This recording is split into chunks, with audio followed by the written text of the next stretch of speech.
Bah, en fait, est-ce que ça pourrait marcher? Franchement, j'en sais rien.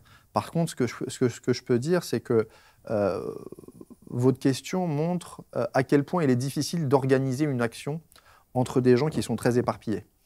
La grande force des classes dirigeantes, c'est qu'ils arrivent à s'organiser et donc euh, comment dire, à contrôler les leviers de pouvoir et à s'organiser pour obtenir ces leviers et ensuite faire ce qu'ils ont envie de faire. La grande difficulté, qui est une difficulté qui est transversale au mouvement ouvrier, par exemple, mais plus largement au mouvement du travail, c'est que bah, vous avez là des millions de gens qui pourraient avoir tendance à être d'accord sur un programme commun, mais qui ont du mal à se coordonner, hein. Et ce que montre cette question, moi je ne sais pas si ça peut marcher ce truc-là. Enfin, je veux dire, d'un point de vue théorique, pourquoi pas. Mais comment est-ce qu'on fait en sorte pour coordonner des gens qui sont dispersés face à l'action d'une classe dirigeante qui, elle, est très coordonnée?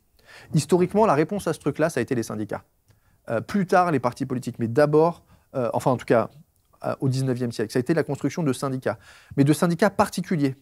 Euh, de syndicats qui avaient conscience du fait qu'il fallait jouer le rapport de force et être dans l'opposition frontale, non seulement au capital et à l'État. C'est ça l'histoire de notre syndicalisme. L'histoire de notre syndicalisme en France, c'est pas un syndicalisme de négociation, de compromis. Et c'est pour ça que, évidemment, vous dites que, bah voilà, j'ai pu venir, enfin c'est moi qui l'ai dit, que j'ai pu venir tranquillement. Mais c'est parce qu'aujourd'hui, la forme du syndicalisme a beaucoup évolué par rapport au syndicalisme qui a pu être efficace à une période.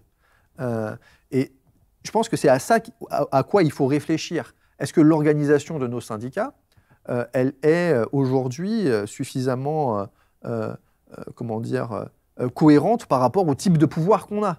On peut imaginer que bah, c'était cohérent, je sais pas, dans les années du Fordisme, après-guerre, d'avoir un syndicalisme qui était plutôt dans la négociation, d'accord? Ça pouvait avoir du sens. Mais aujourd'hui, on fait face à des gouvernements qui n'ont pas envie de négocier. Au 19e, le syndicalisme est interdit et donc les formes d'action sont beaucoup plus radicales. À partir du 20e, il commence à être autorisé et donc les formes d'action deviennent moins radicales et plus propres, plus propices à être réappropriées par les pouvoirs. Et c'est peut-être ça qu'il faut remettre en cause. C'est-à-dire que, est-ce que nos syndicats ne sont pas beaucoup trop dans la négociation, pour le dire de façon rapide, mais pour le dire de façon plus réfléchie? Est-ce qu'ils n'ont pas été eux-mêmes beaucoup trop réappropriés et donc, est-ce qu'ils ne sont pas beaucoup trop dans la logique même du pouvoir, alors qu'ils devraient la contester?